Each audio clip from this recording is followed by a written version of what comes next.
அனைவருக்கும் வணக்கம். இப்போ நம்ம பார்க்க போகிறது கோஆப்ரேட்டிவ் மேனேஜ்மெண்ட்டில் 4வது வீடியோ பார்க்க போகிறோம். கொஷின் நம்பர் 6 வாங்க பார்க்கலாம். விவசாய விளைபொருட்களுக்கு அதிக விலை நிர்ணயம் செய்ய இவரும் முக்கிய காரணம். அதாவது விவசாயத்தில் விளையிற பொருட்களுக்கு இவங்களும் ஒரு முக்கிய காரணம். விலையை நிர்ணயம் செய்வதற்கு இவங்களும் ஒரு முக்கிய காரணம் அப்படின்னு சொல்கிறவங்க யாருன்னா நுகர்வோர். அதாவது ஒரு விவசாயத்தில் விளையிற பொருட்களுக்கு இவங்க தான் விலை நிர்ணயம் செய்யணும் அப்படின்னு சொல்கிறவங்க யாருன்னா நுகர்வோர். சரிங்களா? நுகர்வோர் விளைபொருட்களுக்கு செலுத்தும் விலையில் விவசாயிகள் பெறக்கூடிய பங்கு எவ்வளோன்னா 50க்கும் குறைவு தான். அதாவது நுகர்வோர் விளைபொருட்களுக்கு செலுத்தும் விலையில் விவசாயிகள் பெறக்கூடிய பங்குனா 50% குறைவு தான் சொல்லுறாங்க. அடுத்தது, விவசாய விளைபொருட்கள் நுகர்வோரை அடையும் முன் இவர்களை கடந்து செல்ல வேண்டும். அதாவது ஒரு விவசாய விளைபொருட்கள் யாரை ஃபஸ்ட்டு விளைபொருட்கள் பார்த்துட்டு போகிறாங்கன்னா தரகர் தான் ஃபஸ்ட்டு. அதாவது எந்த ஒரு விளைபொருட்களாக இருந்தாலும் தரகருக்கு போயிட்டு தான் அதுக்கப்புறம் தான் நுகர்வோருக்கு போகுதுன்னு சொல்ல வராங்க. ஓகேங்களா? அடுத்தது, விவசாய விளைபொருட்களின் விற்பனை விலை நிர்ணயிப்பவர் யார்? வியாபாரி. அதாவது விவசாய விளைபொருட்களின் விற்பனை விலையை நிர்ணயிப்பவர் யாருன்னா வியாபாரி தான். சரிங்களா? அதாவது எந்த ஒரு விளைபொருட்களை வந்தாலும் வியாபாரி தான் விற்பனையை நிர்ணயம் செய்வாங்க. சரிங்களா? விலையை. அடுத்தது, விவசாய விளைபொருட்கள் எப்போது தேவைப்படுகின்றன? விவசாய விளைபொருட்கள் ஆண்டு முழுவதும். ஏன்னா விவசாய விளைபொருட்கள் அன்றாட தேவை. சரிங்களா? அதெல்லாம் ஆண்டு முழுவதும் தேவைப்படும். அடுத்தது, விவசாய விளைபொருட்களின் உற்பத்தி எதை பொறுத்தது? விவசாயினுடைய விளைபொருட்களில் எதை பொறுத்ததுன்னா பருவகாலத்தை பொறுத்தது. சரிங்களா? பருவகாலம் பொறுத்து தான் விவசாயம் விளையும். நஞ்சை புஞ்சை அது ஒரு பட்டம். சரிங்களா? மானாவாரி ஒரு பட்டம். அதுக்கு தகுந்த மாதிரி. அடுத்தது, கூட்டுறவு விற்பனை சங்கங்களின் நோக்கம். கூட்டுறவு விற்பனை சங்க நோக்கம் என்னென்னா விவசாயிகளுக்கு லாபம் பெற்று தருவது. சரிங்களா? கூட்டுறவு சங்கத்துடைய முக்கிய நோக்கம் என்னென்னா விவசாயிகளுக்கு லாபம் பெற்று தருவது. கூட்டுறவு வங்கிகளின் வளர்ச்சியிலும் முன்னேற்றத்திலும் போதிய அளவு கவனம் செலுத்தும் வங்கி எதுனா இந்திய ரிசர்வ் வங்கி. அதாவது கூட்டுறவு வங்கிகளின் வளர்ச்சியிலும் முன்னேற்றத்திலும் போதிய அளவு கவனம் செலுத்தும் வங்கி எதுனா இந்திய ரிசர்வ் வங்கி, அதாவது RBI. சரிங்களா? மத்திய வங்கிகள் பலவீனமடைவதற்கான காரணங்கள் என்ன?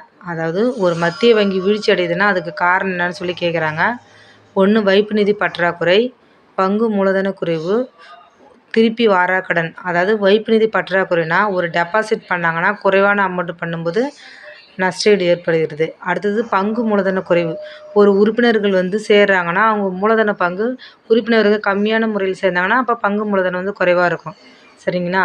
அடுத்தது, திருப்பி வாராக்கடன். ஒரு மத்திய வங்கி மக்களுக்கு விவசாய கடன் கொடுத்துட்டாங்கன்னா அவங்க திருப்பி வராத இருந்துச்சுன்னா அது திருப்பி வாராக்கடன். இதனாலேயும் தான் பேங்க் பலவீனமடைவதற்கு காரணம் சொல்லி சொல்கிறாங்க. இது 3 காரணம் சொல்கிறாங்க. சரிங்களா?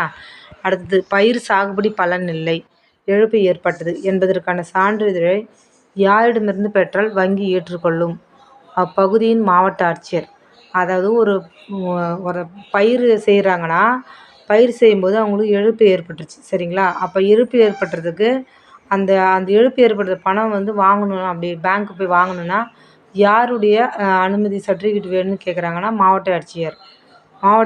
அதாவது விஓட்ட கையெழுத்து வாங்கிட்டு அதுக்கப்புறம் மாவட்ட ஆட்சியர் சைன் வாங்கிட்டு அதுக்கப்புறம் பேங்க்கிட்ட ஒப்படைக்கணும். அப்போ தான் அவங்க அப்செட் பண்ணிக்குவாங்க. சரிங்களா?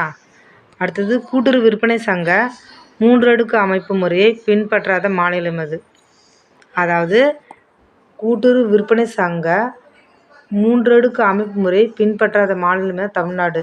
ஆனால் பொதுவாக கூட்டுறவு சங்கங்களுக்கு 3 அடுக்கு முறை தான் போட்டிருக்காங்க. சரிங்களா? பிரதம விற்பனை சங்கம், மத்திய விற்பனை சங்கம், தலைமை விற்பனை இணையம் என்ற 3 அடுக்கு அமைப்பு உள்ள மாநிலம் எதுனா ஆந்திரா. 3 அடுக்கு முறையை கொண்டு வந்தது ஆந்திரா. சரிங்களா? ஆனால் அதை பயன்படுத்தாதது நம்ம தமிழ்நாடு. சரிங்களா? பிரதம விற்பனை சங்கம், மத்திய விற்பனை சங்கம், தலைமை விற்பனை இணையம் என்ற 3 அடுக்கு அமைப்பு உள்ள மாநிலம் எதுனா ஆந்திரா. சரிங்களா? அடுத்தது, வட்டார அளவில் பிரதம கூட்டுறவு விற்பனை சங்கம். வட்டார அளவில் பிரதம கூட்டுறவு விற்பனை சங்கம், மாநில அளவில் மாநில கூட்டுறவு விற்பனை இணையம் என்ற 2 அடுக்கு அமைப்பு உள்ள மாநிலம் தமிழ்நாடு. சரிங்களா? தமிழ்நாடு வந்து 3 அடுக்கு மாநிலத்திற்கு ஒத்து வரல சரிங்களா. ஆனால் 2 அடுக்காக ஒத்து போகுது. அப்போ 2 அடுக்கு எதுனா பிரதம கூட்டுறவு விற்பனை சங்கம், மாநில அளவில் மாநில கூட்டுறவு விற்பனை இணையம் சரிங்களா. பிரதம கூட்டுறவு இணையம், மாநில கூட்டுறவு இணையம், இது 2க்கும் 2 அடுக்கு உள்ள மாநிலம்னா தமிழ்நாடு சரிங்களா. கூட்டுறவு விற்பனை சங்கங்களில் காணப்படும் குறை. கூட்டுறவு விற்பனை சங்கங்களில் உள்ள குறைகள் என்னென்னு கேட்குறாங்க சரிங்களா. திறமையான நிர்வாகம் இல்லை, வியாபாரிகள் ஆதிக்கம், காலத்திற்கேற்ப கொள்கை மாற்றம் இல்லாதது, இவை அனைத்தும். அப்படின்னா திறமையான நிர்வாகம், சரியான முறையில் நிர்வாகம் பண்ணவில்லை சரிங்களா, அதுவும் ஒரு காரணம், குறைகளுக்கு காரணம். வியாபாரிகளின் ஆதிக்கம், அதாவது வியாபாரிகள் வந்து ஒரு தரகரை வச்சு வியாபாரிகள் அவங்க எடுத்துகிட்டு போக தான் மீதி வந்து மக்களுக்கு 50% அளவு கொடுக்குறாங்க, அதுவும் ஒரு நஷ்டம் சரிங்களா. கூட்டுறவு பிரச்சனை. காலத்திற்கு ஏற்ப கொள்கை மாற்றம் இல்லாது, அதாவது காலத்திற்கு ஏற்ற ஒரு கொள்கை இதுதான் செயல்படணும் சங்கம் அப்படின்னு சொல்லிட்டு ஒரு முன்மாதிரியாக இல்லாத இருக்கிறது. இதனாலேயும் தான் விற்பனை சங்கங்கள் குறைவதற்கு காரணம் அப்படின்னு சொல்ல வராங்க சரிங்களா. அடுத்தது கூட்டுறவு விற்பனை முறையின் நோக்கங்களில் ஒன்று. கூட்டுறவு விற்பனை முறை நோக்கங்களில் ஒன்று டேஷ் இவர்களின் நலனை பாதுகாத்தல், அதாவது உற்பத்தியாளர்கள், அதாவது கூட்டுறவு விற்பனை முறையின் நோக்கங்களில் ஒன்று உற்பத்தியாளர்கள் இவர்கள் நலனை பாதுகாக்கிறது தான். அதாவது கூட்டுறவு விற்பனையோட நோக்கம் என்னென்னா உற்பத்தியாளர்கள் நலனை பாதுகாக்கணும் அப்படின்னு சொல்ல வராங்க. அடுத்தது விவசாய விளைபொருட்களை விற்பதற்கு கூட்டுறவு விற்பனை சங்கம் என்ற அமைப்பை உண்டாக்கியவர் யாருன்னா விவசாயிகள். அதாவது ஒரு விவசாய விளைபொருட்களை வந்து விற்பதற்கு கூட்டுறவு விற்பனை சங்கம் என்ற அமைப்பை உண்டாக்கியவர் யாருன்னா விவசாயிகள். வந்து ஒரு விளைபொருட்களை விற்கணும் அப்படின்னா ஒரு கூட்டுறவு விற்பனை சங்கம் வேணும் அப்படின்னு சொல்லிட்டு விவசாய மக்கள் தான் ஒரு அமைப்பை ஏற்படுத்துகிறாங்க சரிங்களா.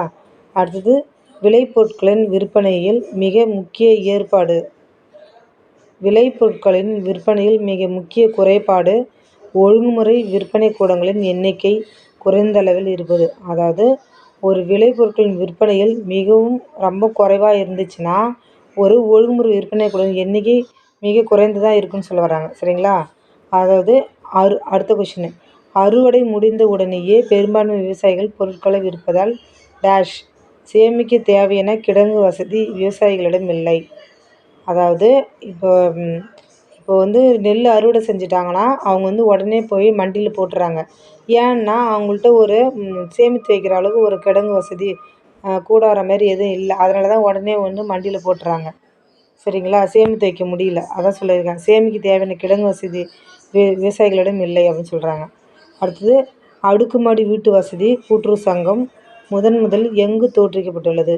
அடுக்குமாடி வீட்டு வசதி கூட்டுறவு சங்கம் முதலில் எங்கு தோற்றுவிக்கப்பட்டது? ஃபஸ்ட்டு மும்பையில் தான் சரிங்களா.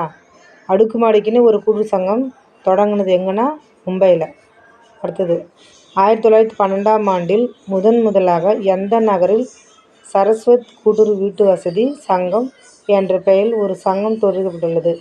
அதாவது 1912ஆம் ஆண்டில் ஃபஸ்ட்டு முதலாக எந்த நகரில் கூட்டுறவு வீட்டு வசதி சங்கம் தொடங்கினாங்கன்னா சரஸ்வத் என்ற இடத்துல வந்து தொடங்கினாங்க. அது எங்கன்னா மும்பையில் இருக்குது சரஸ்வத் என்ற இடம் சரிங்களா.